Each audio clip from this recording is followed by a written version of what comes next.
Hi guys. What's up, yo? Muling nagbabalik, men. Okay, so ngayon guys, it's an important day. Kasi may gagawin tayong masaya. Okay. May gagawin tayo ngayon. So ayun guys, mag-recreate tayo ng video ngayon. And yung video na i-recreate natin is yung Q&A vlog. And of course, hindi siya kompleto kapag wala yung guest natin today. Yon, kasi kakauwi niya lang galing United States of America. Wow! Kakauwi niya lang US, guys. And ngayon, nasa Boracay kami. Yes, yo! Sa La Carmela. If you know lang naman. Ayun guys, so di ko na alam, basta nasa hotel kami ngayon guys, and we're going to recreate that vlog from high school. Ayun guys, no? Without further ado, ipapakilala ko na yung guest ko today. And siya is si Noella! Hey! Come on, let's go! Hey!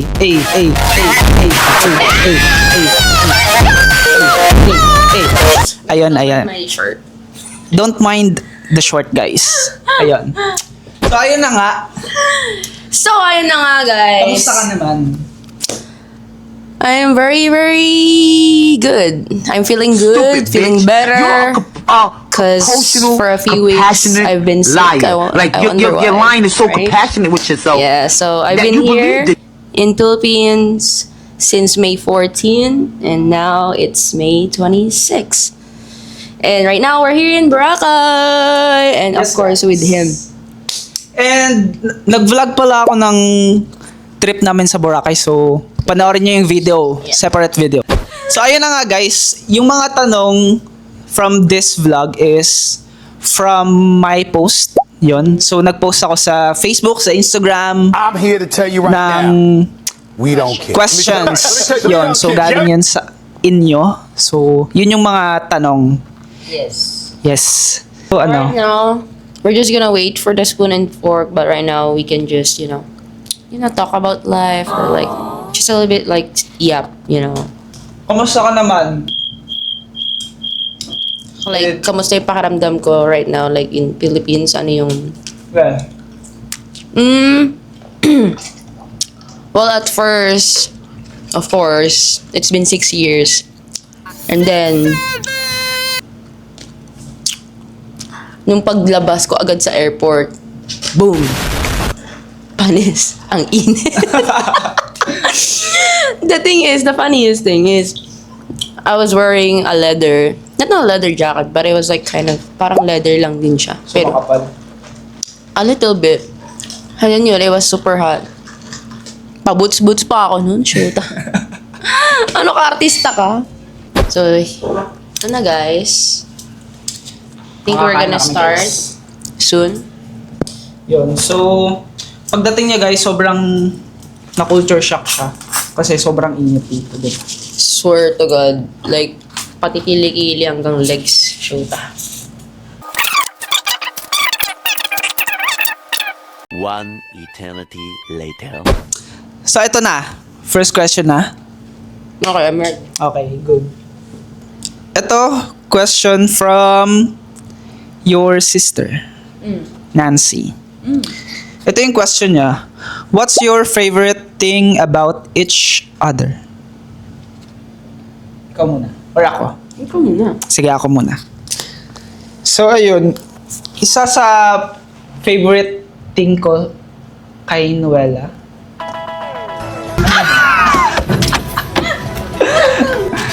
Gusto ko yung kikiligin ako niya. Dapat yung magbo-blush ka. Oo. Iniisip ko eh.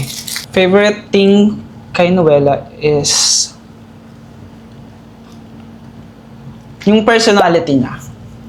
Para sa akin. Kasi, kung kilala niyo si Noella, sobrang outgoing, sobrang extrovert, sobrang gala. Yon.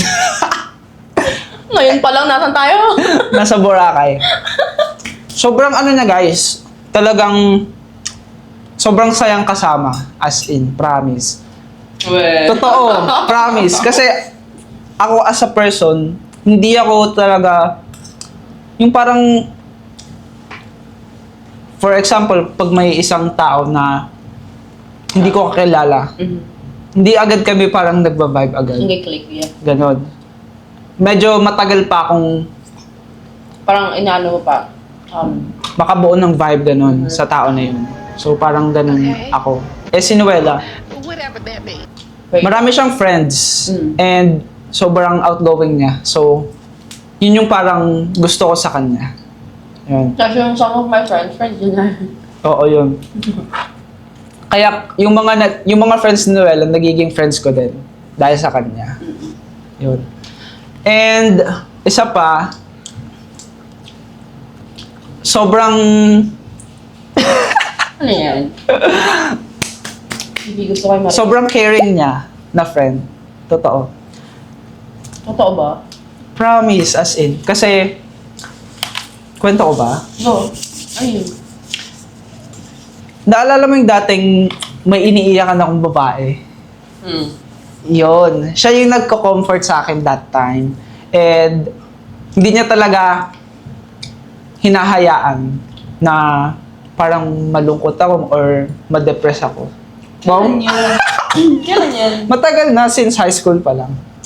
So, sino doon? If naalala mo. Kilala ko ba? Yung babae? Oo. Mama, kilala ko. Kilala mo yun. Okay. Iniyakan ko yun. Tapos, siya yung nagko-comfort sa akin. So, parang gumagala kami, ganyan. Para lang yun, hindi maan. Yes. And sobrang parehas kami ng mga similarities ni Noela. Kasi parang mahilig siya sumayaw, tas ako sumasayaw din. Yun. So parang nagkiklik talaga guys. Ganun. Ayun. Ikaw. One thing kay Mark that I like, very, he's very, I think, okay, hindi ko muna sasagutin yung tanong, but I think, sa lalaki, I think he's my, like, standard. Like, kumbaga, if I like, date a guy, Oh. I think parang si Mark yung standard ko. Kasi si Mark, he's very gentleman. Wow! Bakit parang ikaw ata yung kikita mo? He's a gentleman, very, very, he's a, caring din. Sobrang caring niya. Tapos, saka may initiative siya as a guy. Ito as syempre, like ako, kasi way back 6 years ago, syempre mahaba yung buhok ko and stuff, diba? Parang sa, ngayon, it's really different na kasi like, Lot of things. yeah, change na, and yung treatment niya sa akin, guys, like, it didn't change. So, parang, mas, like, natutuwa ako in a way na yung friendship namin, andun pa rin. And yung pag-care and yung pagiging initiative niya and gentleman, andun pa rin. From 6 years ago, andito pa rin. So, parang, yun yung one thing na gusto ko sa kanya. Di lang one thing, I think 3 things yung initiative. Gentleman, saka, yeah. So, yun yung pinaka, ko kay Mark. And, never niya akong tinreat na in other, na para ma-feel bad ako or anything, or ma-feel ko na in a different type of way, mga ganun. He never made me feel like ganun. So, yeah. Pag ako umiyak. So, yun guys. Saka even though sa 6 years ago na yun, we actually like barely talk. Like, ang daming nangyari, ang daming hindi kami nakapag-catch up. Pero, every time na we text each other, or like every 2 years, 3 years, parang twice lang kami nagko-call, di ba? Kasi like, syempre may mga kanya-kanya kaming buhay. At the same time, mutual naman kami sa, social media, nakikita namin kung ano yung mga ganap namin sa buhay, which is, hindi naman enough yun, but at the same time, like, andun pa rin yung, nagkakamustahan pa rin kami, so every time na pag magka-catch up kami, lahat na nandun. I mean, hindi naman lahat, but at the same time, like, nakakapag-usap. Which is,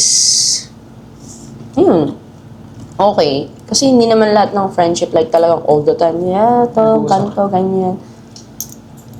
Pero yeah, yun yung naging namin ni Mark. Kung paano na-build yung friendship namin. So, from 6 years ago, yung magkakalala na kami, siguro 8 years na. Kasi 6 years ako umalis. Tapos magkakalala tayo grade 7. Grade 7 ako, tama. So, ilang taon ako nun, hindi ko na maalala. Umalis ako grade 9 eh.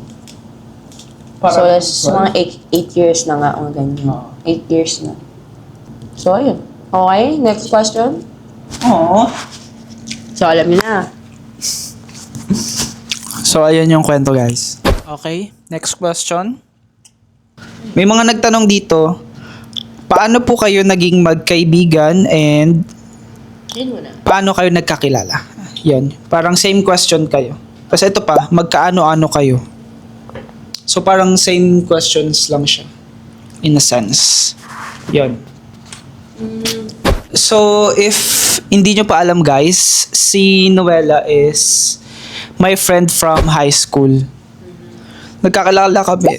High school pa lang and Grade 7. oo, grade 7 to be specific. And To be specific, BFF ko from high school, ex niya. ex ko, yes. So, parang, dun talaga kami nagkakilala. Oo. Ang kwento kasi niyan, yung ex ko is kaibigan ni Noella.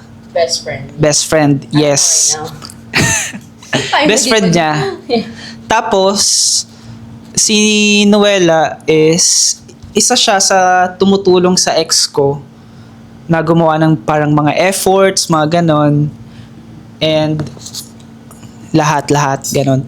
Tapos, nag-break kami pero naging magkaibigan kami ni Noella. Hindi nag-end yung friendship namin doon. Kahit nag-break kami ng ex ko. Ganon.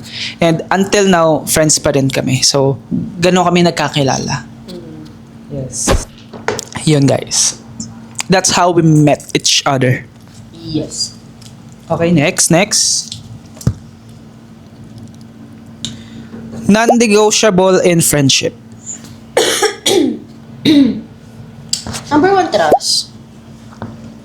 Trust, ganun. Kasi, for me kay Mark, hindi rin, syempre as a girl, and he's the only like guy talaga na friends ko na I actually like can trust and can be like opening up sa lahat. So for me like trust sa kanya and respect, it's very like important too in friendship kasi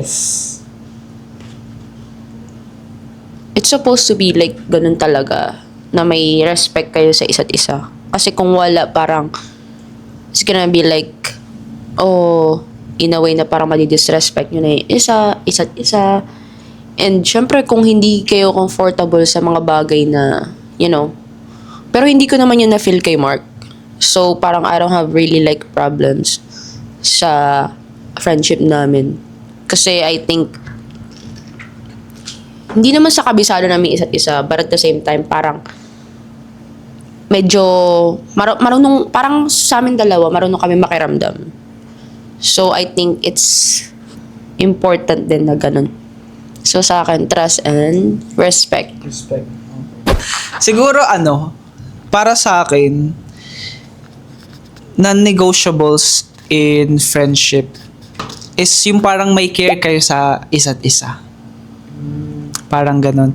When it comes to your problems, ganyan, o kaya naman kapag may pinagdaraanan ka, your friend should be your support system, ganyan. So, dapat yung friend mo na yon is kaya mo siyang masandalan and handa ka niyang tulungan no matter what happen. Yun. So, parang ganun yung non-negotiables para sa akin. And also, isa pang non-negotiables is yung effort for me. For example, kapag I went out of my way for you, so parang ikaw din dapat, parang ganon. Ewan ko, parang mali yung sagot ko. No, parang siya reciprocated. Yes, parang ganon. So parang nag-effort ka for your friend. Ganon. Ganon yung sagot ko, guys. Ewan ko lang. Kayo na mag-judge sa kanya. Basta ganon, guys. Okay, next. Okay, next question. Ito. Siya pa din ba or iba na? Para sa amin bang tanong yan? Or baka para sa akin lang tanong yan? For us. Pero ikaw muna sumagot. Hindi na siya at walang iba. Wow! Okay! Slay! Ah! Yeah. So, walang iba? Nope. There's none. Only myself. Self-love? Yes. And always gonna put myself. Guys, no matter what happens, kung may someone, palagi, always put yourself first. Always protect your heart. Oh, nakakaiyak! Wait lang, papangit ng mga sagot ko. Kailangan kong galingan. Ayusin mo, vlog mo to. It didn't work. Pero back to the question, siya pa rin ba or iba na? Iba na. Yes. Sino si iba na? 1, 2, 3. Iba na sila. Iba na sila. Yes. Next question. Okay, next question. From my sister. May tanong siya. No, yung sister ko, si Quincy. Ito yung tanong. May girlfriend ka na ba? Ayun o. Ayan yung tanong ah. Baka sabihin mo, hindi totoo yan. Wait. Para sa ating yung dalawang question, right? Yes. Nope. I don't have a girlfriend and I don't talk to anyone. Same. So, family and friends. I put my family first. And friends. I put God first. I put myself first. Yes! Ang talino ko, guys. Ay, nabahala ah. Ay, nabahala ako makikinig kayo sa kung rin kayo, huwag kayong manood. Yun lang, guys. Wala kaming jowa. We're single, so... And double-double. So, kung napapanood nyo to ngayon, single kami, jowaan nyo na kami, no? Sabi mo, we're not, tapos jowain nyo. Ah! Kami ah. So, wala. There's none, guys. Single ngayon, pero bukas may jowa na. Depende. Jowa for like a day. Yes. I prioritize myself first, pero kapag alas 12 na ng gabi, naghahanap na ng jowa. Oh, Ganon. iba na ang postura namin. Okay, next. What's the weirdest food combo that you have tried that unexpectedly tastes good? Oh, the chips. Chips here from sa Pilipinas, yung mga like yung mga kiss, alam mo yung kiss na chichirya? Oo. Tapos like yung mga Martis, like yung mga mangwan, yung bangus na chips. So I tried it with rice. Oh, wait. Oo. So yun. Yeah, it's actually like good. Hindi ka na magugutom kasi may rice ka na tapos yun yung ulam mo. So yeah, that one. I used to eat those food. And it's good. Sa'yo? Sa akin, weirdest food? I don't know if it's weird yun pero para sa akin kasi chichirya yun eh. Basta yung rice tapos Ano ba? Pero weirdest food? Dog food. De, joke lang.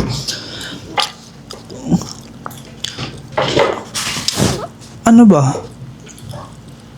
Sinigang tapos ketchup. Then, ano siya, masarap siya. Di ba yung sinigang na baboy? Dinip ko sa ketchup. Eh, di ba sabaw yun? Tapos nilagay ko yung ketchup sa kanin na may sabaw. So, you like it? Oo. Kasi kahit ano kinakain ko legit.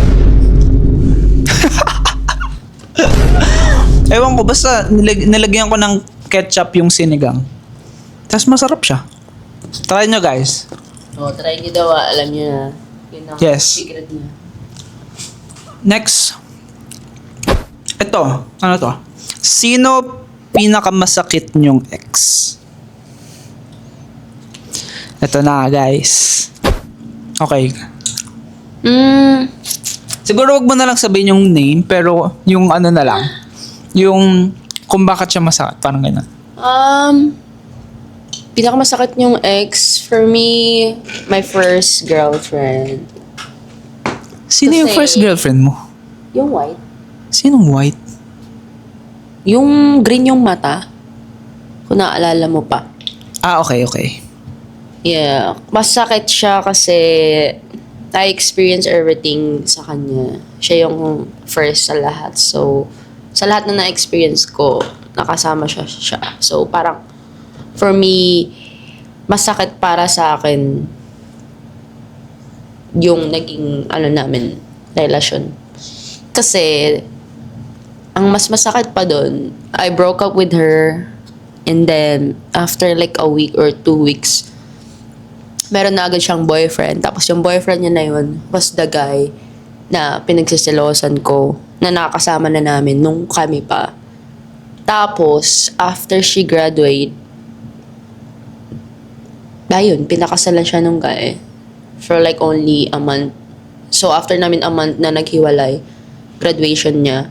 And then, yeah, I find out na she's engaged, and then, yeah, nagpakasal sila. So, for only 2 months na yun, ganun like ganun kabilis.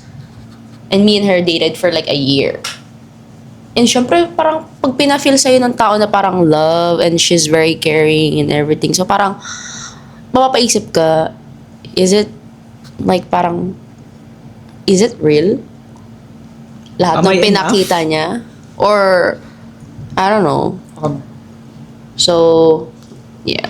But, yeah, that was the really, like, painful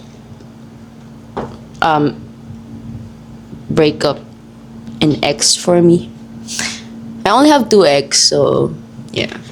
So, ako na yung sasagot. Sinong pinakamasakit nyong ex? For me, Wala. wala kasi ako yung nanakit. Oh, alam niyo na. Yes, wala. Wow. Okay, next. Nagbayad na ba siya ng utang? Hindi pa rin eh. It's been months na. Wala pa din. Paano magbabayad? May pang Starbucks. Pabayad wala. Ay, kung sino ka mang nagtanong ka. Ang galing mo. Tompak ganun ka sa... Okay, next. Memorable thing na ginawa niyo together nung high school. Ako muna. Sige. Ang pinaka naalala ko lang talaga, yung pinakaunang pumasok sa utak ko ngayon is yung kumain tayo ng isaw. If naalala mo yun. One time, nag-recess tayo noon, tapos parang nag-food trip tayo sa sa canteen. Tapos kumain tayo ng isaw na may harina na yung coated na isaw. If naalala mo yun. Tapos sobrang dami natin kinain nun, as in legit. Tapos basta sobrang saya. Yun yung pinaka-memorable. Di niya naalala guys. Pero yun. Tapos sinasabi ko pa nga sa'yo na pagbalik mo, kain tayong isaw. Kasi nga yung that time, di ba, sobrang daming kinain. Basta yun. Yun yung pinaka-memorable thing para sa akin. Fuck up. Sa akin, from high school, I think yung Yung pupunta lang ako sa house nyo and then we're just gonna hang out there and like go somewhere. Or like gala, ganun. Back then, ganun ang gawain namin. Yun yung parang gustong-gusto ang ginagawa namin kasi mga gala kami. Yes. Sobrang gala. Next. Okay, next. Pwede maging long hair ulit si Noella at pwede maging kalbo si Mark. Ay, depende sa kanya. Ako pwede naman na siguro ako magpakalbo. Okay, pwede naman ako magpa-long hair whenever I want. Yes. Just like, hindi ko lang used to it ulit. But yes, I can do that. Yon. Ay, ito. Yung kanina pala. What turns you off? Generally. Inconsiderate. Inconsiderate. Ay, inconsiderate sa mga feelings ng ibang tao. Like, for example, they're not thinking about sa nararamdaman ng isang tao. Kunyari, ikaw. Example lang nga tayong dalawa. Yes. Nag-decision agad ako without asking you. Tapos hindi mo naman pala nagustuhan. Or like, hindi ka okay sa decision na yun. So, kung parang, yun, ayoko ng ganun, inconsiderate. Gets. Ikaw muna. Sige. Since your question is what turns you off lang, magbibigay ako ng mga turn off ko when it comes to friendship, relationship, and general. First, in a friendship, nakaka-turn off sa friendship kapag nalalaman mong may sinasabing masama kapag nakatalikod ka. So, parang binabackstab ka pala, gano'n. So, biggest turn off ko yon. Tapos, kapag nagsabi ka sa isang tao ng mga vulnerable things, tapos, yung tao na yun, nalaman mo na sinabi niya sa ibang tao without your consent, without thinking of the consequences, gano'n. Yun, biggest turn off din yun. And, yun nga yung sinabi niya, kapag inconsiderate yung isang person, that's also a biggest turn off for me. When it comes to relationship naman, one of my turn off is Ako, hygiene. hygiene. Paano hygiene? Like, mabaho yung hininga, ganun. Wala may mga specific na hygiene. Like, Paano kapag sobrang ganda niya? Like, perfect siya. Physically, maganda, pero mabaho yung hininga. syempre, bad hygiene na yun. Tapos may putok. Yeah, so, bad hygiene yun. Yeah, number one for me, it's like hygiene. Always, like, take care of yourself. Kasi syempre, nakikipagsalamuha ka sa ibang tao, even family, friends.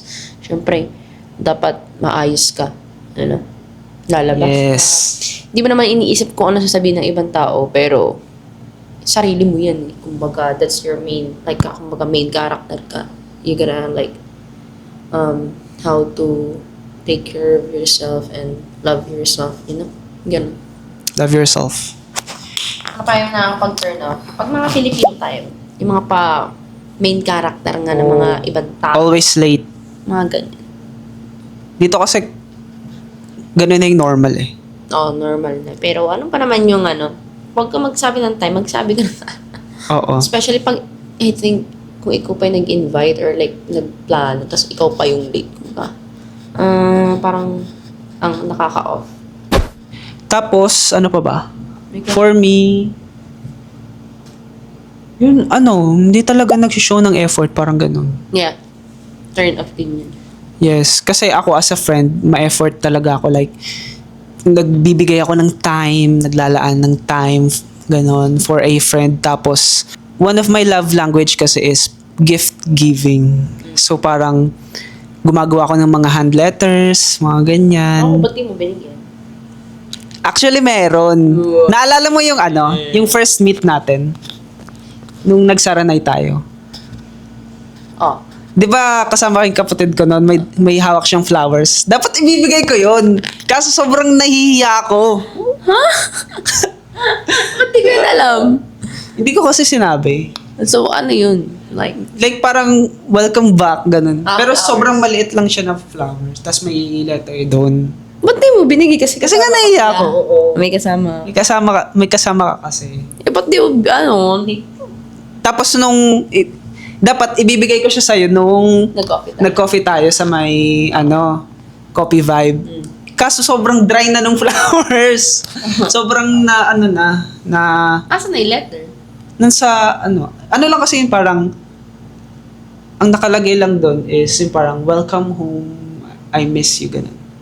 Parang ganun yung letter niya. Hindi binigay. Hindi ko binigay kasi nga, yung flower is, wala na, sobrang dry na. Tsaka medyo natagalan din ako nun kasi, di ba pinaper bag ko yun? Yung kasama yung damit. Dapat bibigay ko na yung flower. Kaso nga, nakita ko, Parang nawala ka na. sobrang dry na. Tapos sabi ng kapatid ko, huwag mo na ibigay, sobrang dry na. Ganyan. Tapos inaasar niya kasi ako. Sabi niya, ba't ka magbibigay ng flowers sa tomboy? Ganun. Ginaganon-ganon niya. Kasi parang, ano ba, bibigay ko ba ito? Ganon. Pero, dinala ko pa rin siya nung nagsaranay tayo. Pinawa ko sa kapatid ko. Tapos, di ba, una nun is, pupunta muna kami sa bahay nyo. Tapos, nasa 7-Eleven na pala kayo. Sabi ko, bibigay ko ba? Ikaw na nga, hawakan mo na nga to. Sabi ko kay Kim, sa kapatid ko. Ayun, parang naiya na ako kasi ibigay. Yun. Kaya di ko nabigay. Pero meron akong flower yun. Understandable. At least, di ba, nag-effort ka pa rin. Yes. Kasi sobrang mahilig ako magbigay ng flowers. Like, kapag may event. For example, yung graduation ng mga kapatid ko, binigyan ko silang flowers. Bumili ako ng flowers for their graduation. Yun. Tapos, yun nga, nagbibigay ako ng letters and all. Tapos, iba't ibang efforts. So, pag may matatanggap ako next time. Yes. Secret na yon. Yun lang, guys. And Thank you so much. this concludes our Q&A vlog after 6 years. 6 long years, guys. And yes, please like and share and subscribe my YouTube channel. Yes. Yun lang, guys. Bye-bye na. Magbabar na kami. Bye. Bye. Goodbye. Bye.